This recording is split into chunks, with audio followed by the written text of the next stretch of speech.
कोरोनाका कारण एकै दिन 225 जनाको मृत्यु, 9,400 बढी संक्रमित। 17 जेठसम्म लम्बियो अन्तर्राष्ट्रिय हवाई उडानको प्रतिबन्ध। अन्तर्राष्ट्रिय समुदायलाई प्रधानमन्त्रीको अपिल, हामीलाई सहयोगको खाँचो छ। काठमाडौँ उपत्यकामा 15 दिन निषेधाज्ञा थपियो। भारतको रोजाई, ओली प्रचण्ड प्रधानमन्त्री बने, चीनले जित्छ, भाजपा नेताको भनाई। चीनबाट आयो 400 वटा अक्सिजन सिलिन्डर। अक्सिजन र अस्पतालको सहज व्यवस्थापन गर्न सर्वोच्चको अन्तरिम आदेश। जनकपुर प्रादेशिक कोभिड अस्पतालमा तोडफोड, 2 पक्राउ। शुक्रराज अस्पतालमा किट अभावले पीसीआर परीक्षण रोकियो। मेहेरको होटेलमा आइसोलेसन। पत्रकार रवि लामिछाने रातादिन अक्सिजन खोज्नमा व्यस्त। केही दिन कामका कुरामा सहभागी हुन नपाउने। अक्सिजन उद्योगमा नियमित विद्युत आपूर्तिको व्यवस्था मिलाउन निर्देशन। खोपमा भ्रष्टाचार भयो भने नेताहरूलाई स्वास्थ्य मन्त्रीको चेतावनी, बुझेर मात्र बोल्नुहोस्। कालीमाटी तरकारी बजारमा खुद्रा कारोबार बन्द। इटहरीमा जेठ 4 गतेसम्म तरकारी र खाद्यान्न पसल समेत बन्द गर्ने निर्णय। दोहोरो अङ्कले बढ्यो नेप्से। अन्ततः गण्डकी प्रदेशमा पृथ्वी सुब्बा गुरुङ नै मुख्यमन्त्री। अस्पतालले भन्यो अक्सिजन सकियो, संक्रमित बिरामी डिस्चार्ज गर्नु। गायक प्रकाश सपुत कोरोना संक्रमणबाट मुक्त। संक्रमितको घरमै निशुल्क एम्बुलेन्स लिएर पुग्छ अब युवासँग। यी नम्बरहरूमा फोन गर्नुहोस्। यसबारे महत्त्वपूर्ण जानकारी। बिहेको गाडीलाई समेत छाडिएन, अब झनै कडा। नाटक गर्दा प्रहरीको फन्दामा। सयौं लाइन बाहना गर्नेलाई सडकमै यस्तो सजाय। अक्सिजनको माग उत्पादनभन्दा दोब्बर। पाँचखाल नगरपालिकाद्वारा विपन्नलाई 10,000 उपचार खर्च। प्रधानमन्त्रीलाई गगन थापाको अपिल, अक्सिजन आपूर्ति तथा वितरणको गाँठो फुकाउनुहोस्। नेपाल भारत उडान। नेपाल एयरलाइन्सले बुधबार, एयर इन्डियाले शुक्रबार गर्दै काठमाडौँमा अक्सिमिटरको कालोबजारी गरेको आरोपमा 7 जना पक्राउ। नेपालमा कोरोनाबाट निको हुने दर 75.5%। अबदेखि विवाह व्रतबन्धमा पनि 10 जना मात्र सहभागी हुन पाइने। दर्शकवृन्द नमस्कार, युट्युब च्यानल इन्फो खबरमा तपाईँलाई हार्दिक स्वागत छ। म सन्तोष कठायत आज पनि केही महत्त्वपूर्ण समाचारको साथमा उपस्थित भइसकेको छु। पुरा समाचार हेर्न र समाचारलाई लाइक गर्न, कमेन्ट गर्न र साथीभाइमा सेयर गर्न पनि नबिर्सिनुहोला। दर्शकवृन्द, समाचारको सुरुमा कोरोनाको पछिल्लो अपडेट। नेपालमा पछिल्लो 24 घण्टामा आज अहिलेसम्मकै धेरै एकै दिन 225 जनाको निधन भएको छ। यो नेपालमा एकै दिन मृत्यु हुनेको सबैभन्दा बढी सङ्ख्या हो। यससँगै कुल मृतकको सङ्ख्या 4,084 पुगेको स्वास्थ्य मन्त्रालयले जनाएको छ। यसैगरी सङ्क्रमण पनि आज सबैभन्दा धेरै 9,483 जनामा पुष्टि भएको छ। 40,596 पीसीआर र 720 एन्टिजेन परीक्षणमा ती सङ्क्रमितहरू फेला परेका हुन्। यससँगै कुल सङ्क्रमितको सङ्ख्या 4,13,111 पुगेको छ। त्यसैगरी गत 24 घण्टामा 5,225 जना कोरोनाबाट मुक्त भएका छन्। त्यसैगरी अब चर्चित सञ्चारकर्मी रवि लामिछानेको प्रसङ्ग। पत्रकार तथा सञ्चारकर्मी रवि लामिछानेले फेसबुकमा लेखेका छन्, जनमैत्री अस्पतालमा अहिले 30 जना बिरामी भर्ना भई उपचाररत हुनुहुन्छ। 3 जना आइसियूमा हुनुहुन्छ। इमर्जेन्सीमा दिनभर बिरामीको चाप रह्यो। 98% बिरामीमा अक्सिजन प्रयोग हुने भएको छ भने 15 जनालाई त हाई फ्लोरमा अक्सिजन दिनु परेको स्थिति छ। अक्सिजन तथा अक्सिजन सिलिन्डरको हाहाकार भएको छ। चोक गल्ली गल्ली पुगेर सिलिन्डर जुटाउने काममा हामी पनि लागि परेका छौँ। रविले अगाडि थप्छन्, सर्वसाधारण नागरिकका हैसियतले हामी सरकारलाई सघाउन चाहन्छौँ। अस्पतालहरूले हात उठाइसके, जति आक्रोश पुगे पनि आशा सरकारकै हो जुन अझै मरेको छैन। सदनमा विश्वास गुमाए पनि जनताको मनमा विश्वास नगुमाऊ सरकार। मान्छे बचाऊ, स्थिति भयावह देखिँदैछ। नोट, यो साताभर चल्ने कामका कुरा कार्यक्रमको परीक्षण प्रस्तुतिमा म सहभागी हुन केही दिन पाउने छैन। परीक्षण चाहिँ निरन्तर छ। प्राविधिक टोलीले काम गरिरहनुहुन्छ। अहिलेलाई अक्सिजनभन्दा ठुलो केही देखिन। रवि लामिछाने अहिले जनता कसरी बचाउने भनेर रात दिन लागि परिरहनु भएको छ। दर्शकवृन्द, गरिब दुखी नेपाली जनताहरूलाई बचाउन रात दिन लागि परिरहनुभएका पत्रकार तथा सञ्चारकर्मी रवि लामिछानेको हौसला स्वरूप यो भिडियोलाई लाइक गर्दै कमेन्टमा आई सपोर्ट रवि लामिछाने भनेर कमेन्ट गर्न नछुटाउनुहोला। त्यसैगरी शुक्रराज ट्रपिकल तथा सरुवा रोग अस्पतालमा किट अभावले पीसीआर परीक्षण रोकिएको छ। अस्पतालका निर्देशक डाक्टर सागर राज भण्डारीले किट अभावले मङ्गलबारदेखि पीसीआर परीक्षण स्थगित गर्नु परेको बताए। उनले बाहिरबाट समयमा किट नआएपछि पीसीआर परीक्षण रोकिएको बताएका हुन्। हामीले पहिले दैनिक 200 देखि 300 परीक्षण गर्दै आएका थियौँ। उनले भने अहिले दैनिक 500 देखि 600 सम्म परीक्षण हुन थाल्यो। त्यसैले किट सकियो। उनका अनुसार आगामी आइतबारदेखि पुनः पीसीआर गरिनेछ। त्यसैगरी नेपालमा अन्तर्राष्ट्रिय हवाई उडानमाथिको प्रतिबन्ध 17 जेठसम्म लम्बिएको छ। नेपाल नागरिक उड्डयन प्राधिकरणले मङ्गलबार सबै वायु सेवा कम्पनीलाई यस्तो जानकारी गराएको हो। यसबीचमा भारतसँग सातामा 2 उडान भने निरन्तर रहनेछ। कोरोना भाइरसको महामारीमा नियन्त्रण गर्न यसअघि सरकारले वैशाख मसान्तसम्म शेड्युल उडानमाथि प्रतिबन्ध लगाउने निर्णय गरेको थियो। नेपालमा पर्वतारोहणको सिलसिलामा रहेका विदेशी पर्यटकको समेत यात्रा प्रभावित हुने भएको छ। काठमाडौँको निषेधाज्ञा जेठ 13 सम्म लम्ब्याइएको छ। त्यसैगरी भारतीय जनता पार्टी भाजपाका नेता सुब्रमण्यम स्वामीले भारतको रोजाइ केपी शर्मा ओली भएको बताएका छन्। नेपालमा नयाँ सरकार गठनको तामझाम तीव्र भइरहेको बेला पूर्व केन्द्रीय कानुन र न्याय मन्त्री समेत रहेका स्वामीले यस्तो बताएका हुन्। उनले नेकपा माओवादी केन्द्रका अध्यक्ष पुष्पकमल दाहाल प्रचण्ड प्रधानमन्त्री बने चीनले जित्ने समेत बताए। नेपालबारे मेरो जानकारीमा भएसम्म ओली भारतको रोजाइ थिए। प्रचण्ड प्रधानमन्त्री भएमा चीनले जित्नेछ, उनले ट्विट मार्फत भनेका छन्। त्यसैगरी अब अर्को समाचारतर्फ लागौँ। पूर्व राजा ज्ञानेन्द्र शाह, पूर्व रानी कोमल शाह कोरोना संक्रमणबाट मुक्त हुनुभएको छ। 2 जनाको PCR परीक्षणका क्रममा नेगेटिभ रिपोर्ट आएको नर्विक इन्टरनेसनल अस्पतालले जनाएको छ। संक्रमणबाट मुक्त भएपछि पूर्व राजा शाहलाई अक्सिजन दिन छाडिएको अस्पतालले जनाएको छ। स्वास्थ्य अवस्थामा सुधार आएपछि पूर्व रानी कोमल शाहलाई केही दिनदेखि आइसियुबाट शय्यामा सारेर उपचार भइरहेको छ। भारतमा कुम्भ मेलामा सहभागी भएर फर्किए लगत्तै पूर्व राजा दम्पतिमा कोरोना भाइरस संक्रमण पुष्टि भएको थियो। त्यस्तै पूर्व प्रधानमन्त्री एवं नेकपा एमालेका वरिष्ठ नेता झलनाथ खनाल भने निको भएर घर फिर्ता भइसकेका छन्। त्यसैगरी अब 15 दिन निषेधाज्ञा थप हुने प्रसङ्ग। काठमाडौँ उपत्यकामा 15 दिन निषेधाज्ञा थपिएको छ। सोमबार काठमाडौँ उपत्यकामा 3वटै जिल्लाका प्रमुख जिल्ला अधिकारीहरूको बैठकले 15 दिन निषेधाज्ञा थप्ने निर्णय गरेको हो। बैठकमा काठमाडौँका पर्जीय प्राजुली, भक्तपुरका पर्जीय प्रेम प्रसाद भट्टराई र ललितपुरका सहायक प्रमुख जिल्ला अधिकारी ललित कुमार बस्नेत सहभागी थिए। कोरोना संक्रमणका कारण ललितपुरका प्रमुख जिल्ला अधिकारी ढुण्डी प्रसाद निरौला बैठकमा सहभागी भएनन्। बैठकले पार्टी प्यालेसमा विवाह, व्रतबन्ध र भोज जस्ता कार्यक्रम पनि रोक्ने र त्यस्ता कार्यक्रम घरमा गर्दा पनि 10 जनाभन्दा बढी सहभागी हुन नपाइने निर्णय गरेको छ। त्यस्तै बिहान 10 बजेसम्म किराना पसल र डिपार्टमेन्टल स्टोर खोल्न दिने समेत निर्णय भएको छ। त्यसैगरी अत्याधिक भिडभाडका कारण कोरोना जोखिम बढेको भन्दै कालीमाटी फलफुल तथा तरकारी बजारबाट हुने खुद्रा कारोबार बन्द गरिएको छ। मङ्गलबार जिल्ला प्रशासन कार्यालय काठमाडौँको अनुगमनपछि फलफुल तथा तरकारीको खुद्रामा हुने कारोबार निषेधाज्ञा अवधिभर बन्द गर्ने निर्णय भएको बजार विकास समितिले जनाएको छ। खुद्रामा तरकारी किन्न आउने बाहनामा सडकमा मानिसहरूको आवागमन बढेको र बजारमा पनि भिड भएको निष्कर्षपछि खुद्रा कारोबार बन्द गर्ने निर्णय भएको समितिका कार्यकारी निर्देशक विनोद कुमार भट्टराईले जानकारी दिनुभयो। बजारको अघिल्लोतर्फ रहेको किसान बजार र खुद्रामा तरकारी बिक्री गर्ने खाली क्षेत्र क्रमशः बन्द गर्दै लगिने उनको भनाइ छ। हाल होलसेल बजारबाट तरकारीको खुद्रा कारोबार पनि गर्न नपाइने कार्यकारी निर्देशक भट्टराईले बताउनु भएको छ।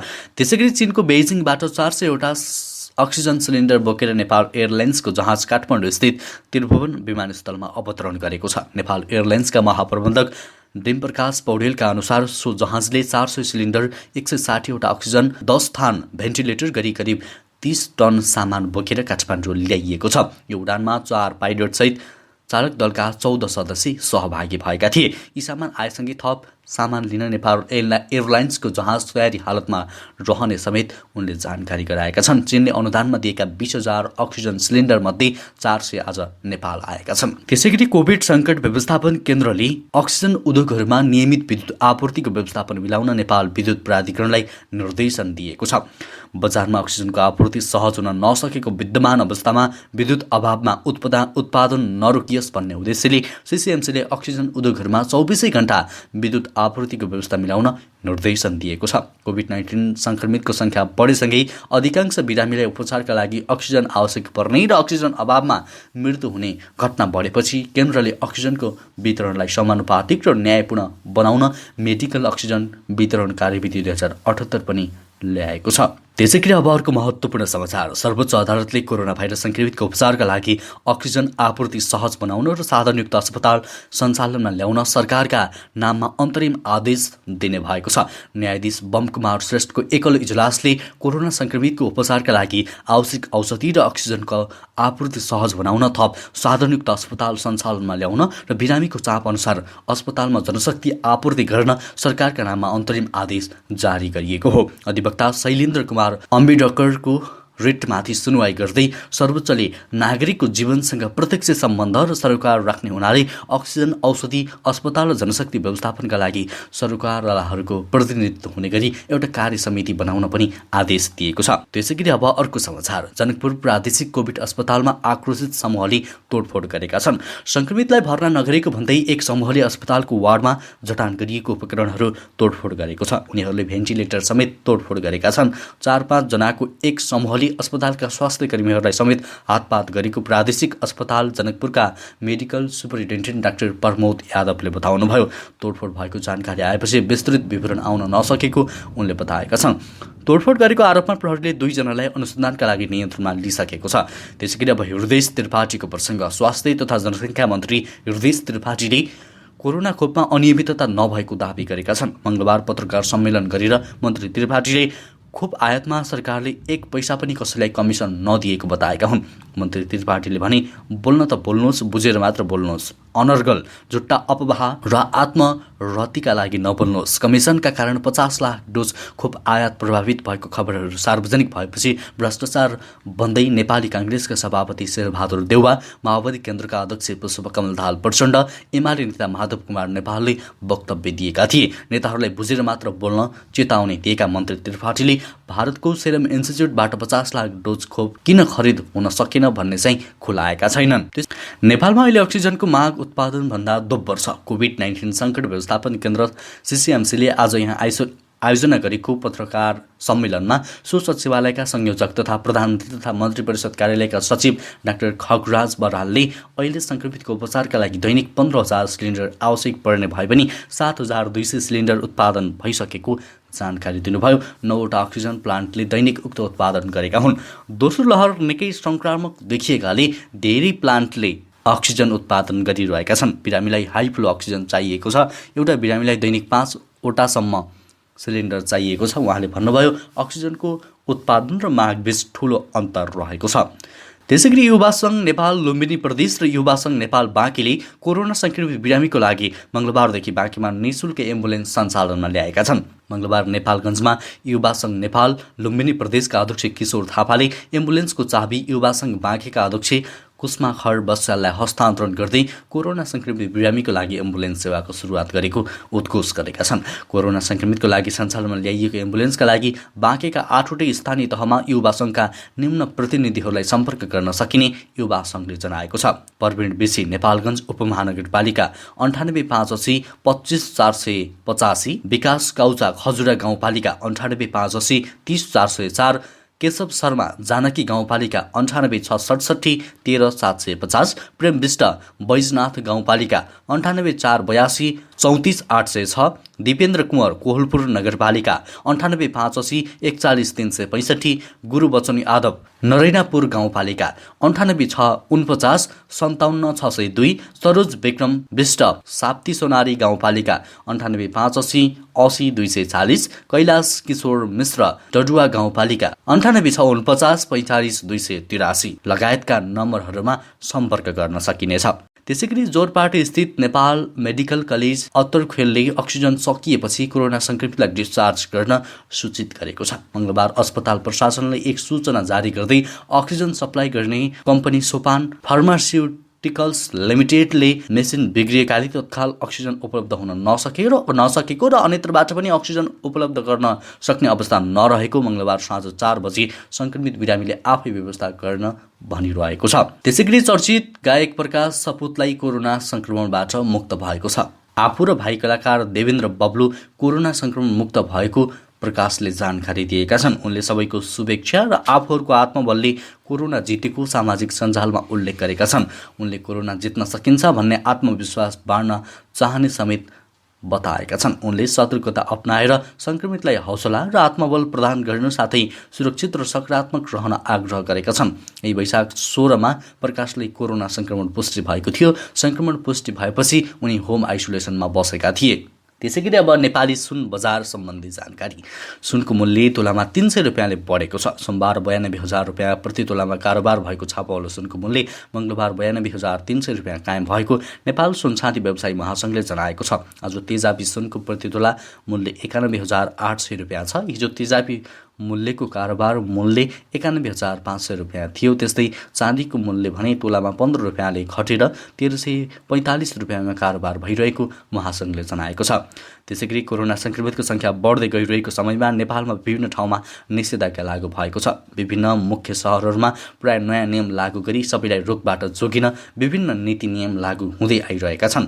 झापामा पनि केही दिन अघिदेखि नयाँ नियम लागू भएको छ। एक हप्तादेखि सूचना दिँदै आइरहेको र सडकमा प्रहरीले नयाँ नियमसँगै कडा कारबाही सुरु गरेको छ। यसै क्रममा केही दिन अगाडि प्रहरीले एक मोटरसाइकलमा सवार व्यक्तिले आफू पूर्व प्रहरी भन्दै ड्युटीमा खटिएका प्रहरीलाई थर्काउन खोजेपछि प्रहरीलाई समेत नछोडी कडा कारबाही गरेका थिए।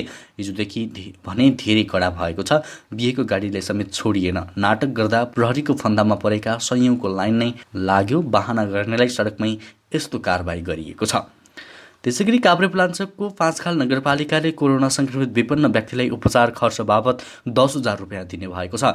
नगरपालिका प्रमुख महेश खरेलले आज सार्वजनिक सूचना जारी गर्दै नयाँ भेरिएन्ट सहितको कोभिड-19 फैलिँदै गएकाले कोरोना संक्रमित उपचाररत अति विपन्नलाई ओडाको सिफारिस र अस्पतालको कागजातको आधारमा नगरपालिकाले 10,000 रुपियाँ उपलब्ध गराउने निर्णय भएको बताउनुभयो। त्यसैगरी दोस्रो चरणको कोरोना महामारी मुलुकभर तीव्र रूपमा फैलिरहेको अवस्थामा अक्सिजनको अभावमा ज्यान गुमाउने कोरोना संक्रमितको सङ्ख्या दिनानुदिन बढिरहेको छ। त्यस्तै अस्पतालहरूले समेत अक्सिजनको अभावका कारण दक्ष जनशक्ति भएर पनि संक्रमितको उपचार गर्न सकिरहेका छैनन्।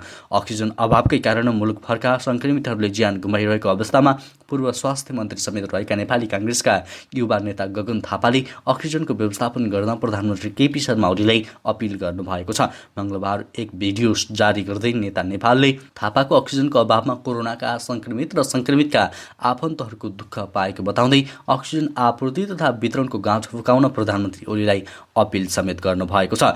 त्यसैगरी अब अर्को समाचार। काठमाडौँमा अक्सिमिटरको कालोबजारीमा संलग्न भएको आरोपमा 7 जना पक्राउ परेका छन्। जिल्ला प्रशासन कार्यालय काठमाडौँ, महानगरीय अपराध अनुसन्धान महाशाखा र औषधि व्यवस्था विभाग तथा वाणिज्य विभागको संयुक्त टोलीले गरेको अनुगमनका क्रममा 7 जनालाई पक्राउ गरिएको जिल्ला प्रशासन कार्यालय काठमाडौँले जनाएको छ।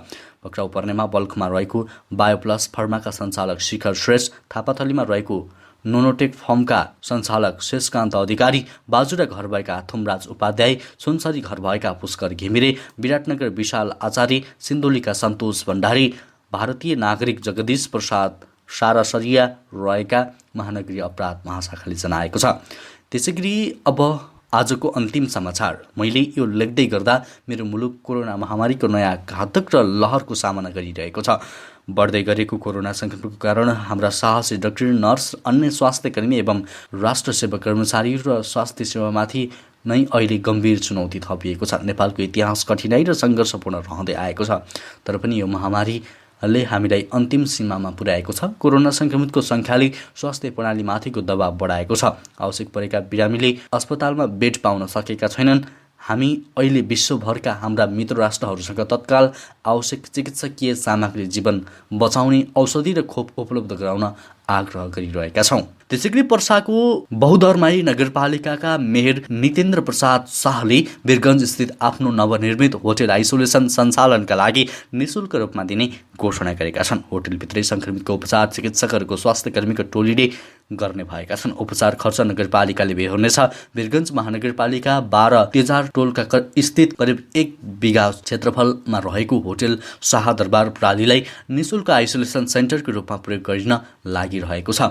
होटलभित्र 3वटा ठूला सुविधा सम्पन्न हल छन्। नगरपालिकाका प्रमुख प्रशासकीय अधिकृत विदुर उप्रेतीले आइसोलेसन वार्डको लागि चाहिने उपकरण खरिद प्रक्रिया अगाडि बढाइसकेको बताए। 2-3 दिनमै सुविधा सम्पन्न आइसोलेसन वार्ड सञ्चालनमा आउँछ उनले भने। हवस् त दर्शकवृन्द, यी केही महत्त्वपूर्ण समाचार तथा जानकारीहरूसँगै आजलाई न्युज अपडेट यति नै। पलपलको न्युज अपडेटका लागि हामीलाई सब्सक्राइब गर्न नबिर्सिनुहोला। अहिलेलाई भने म लगायत हाम्रो सम्पूर्ण टिमलाई बिदा दिनुहोस्। कोरोनाको महामारी उच्च बन्दै गइरहेकाले सतर्क हुन यहाँहरू सम्पूर्णमा अनुरोध गर्दै यहाँहरूको माझबाट हामी सम्पूर्ण टिम बिदा हुन्छौँ। नमस्कार।